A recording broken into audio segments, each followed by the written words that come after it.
is run by paid investment bankers, and Morningstar's tools can help make Bonjour à tous, Mireille Wimbert, je suis journaliste aux Échos, je suis responsable de la rubrique patrimoine sur le web et sur le papier. On m'a demandé de venir modérer cette table ronde pour faire la Candide, donc c'est ce que je vais m'employer de faire. Pour vous parler de la manière dont Morningstar gère ses fonds, on a bien sûr réuni les analystes, ceux qui font ce travail. Donc à ma gauche, Thomas Lancereau qui est directeur de l'analyse des fonds. Directement à ma droite, Mara Dobrescu, qui est analyste fonds, et tout à fait à droite, Mathieu Caquino, analyste fonds également.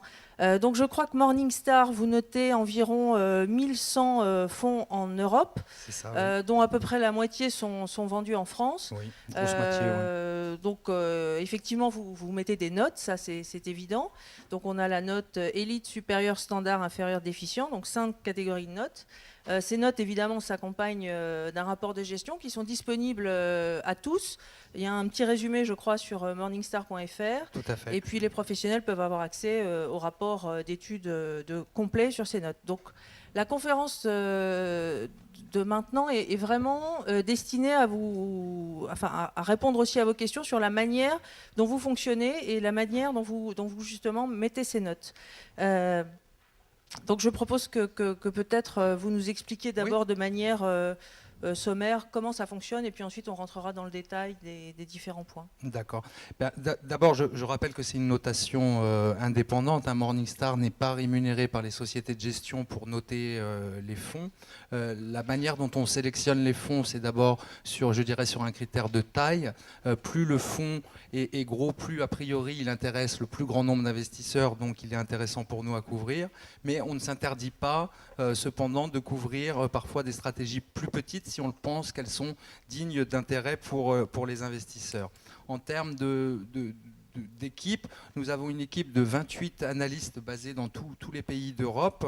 Et alors ces analystes utilisent tous la même méthodologie qui est basée sur 5 piliers fondamentaux de recherche que sont l'évaluation des équipes, le premier pilier, l'analyse du processus d'investissement, l'étude de la société de gestion, analyse de la performance et des risques, et enfin prise en compte de l'impact de l'ensemble des frais facturés aux investisseurs. En termes de pondération, c'est une question qu'on nous pose souvent par rapport à ces 5 piliers. Les 3 premiers piliers que sont donc les équipes, le processus d'investissement et la société de gestion sont les 3 piliers les plus importants, beaucoup plus importants que la performance passée qui, comme on le sait, ne présage pas vraiment de la performance future. Et en ce qui concerne la prise en compte des frais, l'idée pour nous, c'est d'isoler ces fonds qui font vraiment partie des plus chers du marché et au contraire de prendre en compte ceux qui font partie des moins chers, sachant que toute chose égale par ailleurs, moins ils sont chers, plus ils ont de chances de surperformer. Alors je veux juste rappeler qu'il n'y a pas de recette magique, ça reste une grille d'analyse, une grille de lecture, et on ne peut pas prendre aucun des piliers de façon en isolation. En fait, c'est l'interaction entre les différents piliers qui permet aux analystes Morningstar d'arriver à leur opinion et à leurs notes. Ok.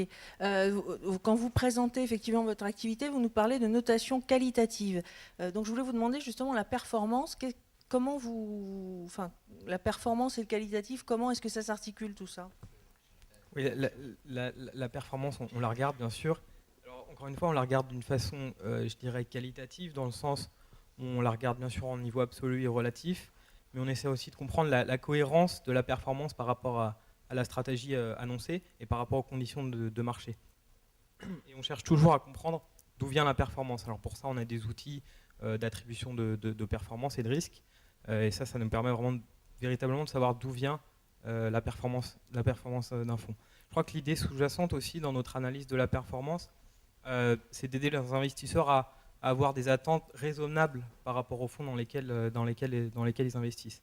On regarde toujours la performance de long terme, on accorde finalement peu d'importance à la performance de court terme, tout simplement parce que c'est pas forcément pertinent. Par exemple, si on prend une année comme 2009, qui est une année de fort rebond sur les marchés, tirée par les valeurs bancaires et cycliques, il y a des fonds avec des approches défensives qui ont souffert dans cette année-là. Je pense notamment au Fonds d'action française Centifolia, que certains connaissent peut-être, qui a eu une année 2009 très difficile. Pour nous, ce n'est pas forcément un problème, parce qu'on sait que, compte tenu de la stratégie défensive, c'est normal que le fonds, dans une année 2009 tirée par des valeurs très cycliques, où le fonds n'était pas, c'est logique qu'il sous-performe. Sachant que sa stratégie défensive, si sur une année elle ne fonctionne pas, on sait que sur le long terme, ça a délivré. D'accord. Parmi les 5 piliers, vous parliez également des équipes. Je voudrais savoir ce que vous regardez, parce que c'est vrai que juger d'une équipe, ça paraît comme ça un peu subjectif. Et surtout, une fois que vous avez noté un fonds, enfin, ou en tout cas que vous avez établi ces 5 piliers pour un fonds, à quelle fréquence retournez-vous justement voir les gérants, voir l'équipe, voir comment ça se passe? Oui, alors je vais d'abord répondre à la dernière question. Donc la fréquence de mise à jour, c'est trimestriel pour les fonds qui sont notés élite, semestriel pour les fonds notés supérieurs et annuel pour tous les autres. Mais une fois qu'on a dit ça, il y a aussi un critère de taille qui fait que, quelle que soit leur note, les fonds qui dépassent 1 milliard d'euros d'encours vont être revus au minimum tous les 6 mois.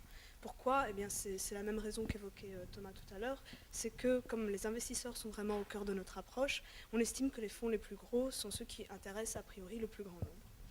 Alors après, donc, vous avez parlé des entretiens avec les gérants, c'est très important et on pense que ça ajoute vraiment de la valeur à notre ça ajoute vraiment de la valeur à notre approche qualitative, mais il faut là aussi garder à l'esprit que le rating final est loin d'être basé uniquement sur cet entretien, puisqu'il y a un vrai risque d'être subjectif, nous on en est conscient, et c'est pour ça qu'on se base essentiellement sur des faits avérés, des faits factuel, j'ai envie de dire. Donc le track record du gérant, son expérience sur la classe d'actifs, sur un univers d'investissement pertinent.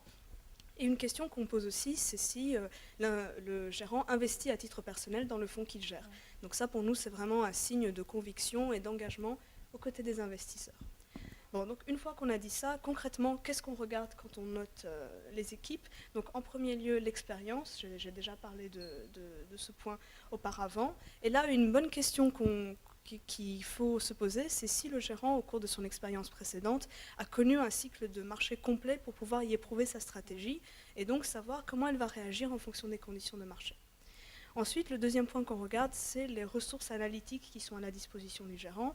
Donc combien est-ce qu'il y a d'analystes, quel est leur niveau d'expérience moyenne et comment est-ce qu'ils sont organisés. Donc là encore, ce n'est pas un simple jeu de chiffres.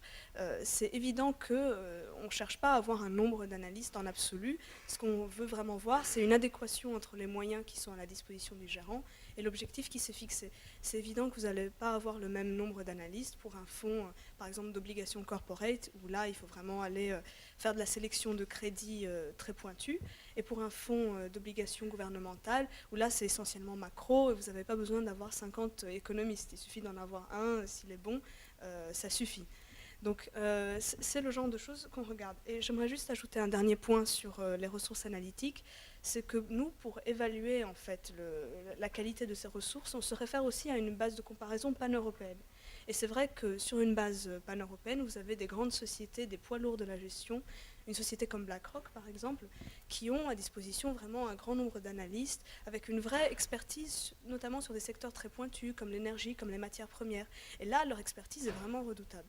Et par rapport à ça, vous avez d'autre part des sociétés plus petites qui créent régulièrement des fonds sur des thèmes à la mode pour surfer un peu sur ces effets de mode sans avoir vraiment une expertise et des ressources à leur consacrer. Et là, nous, c'est vrai qu'on voit ça généralement d'un très mauvais œil.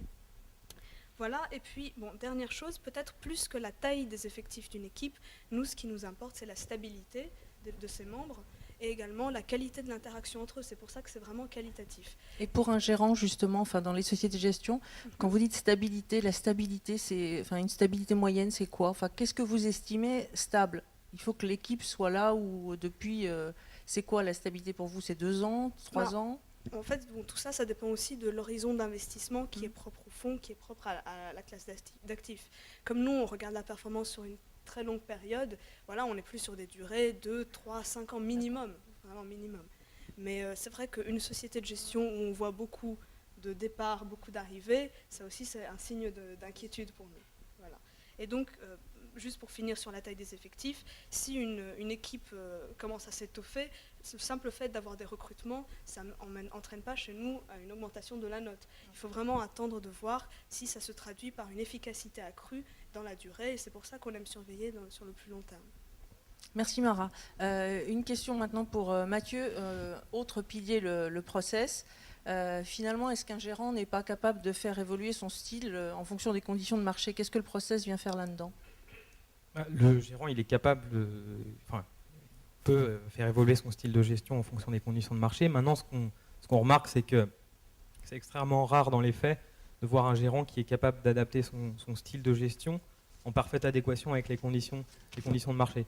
Donc nous, notre position, c'est plus de voir si le style de gestion il est cohérent, il est bien défini, parce que s'il est bien défini et cohérent, il va être réplicable dans le temps, plutôt que d'avoir un processus de gestion qui change en fonction des conditions de marché, où finalement le gérant ne fait que courir après le marché et peut se louper.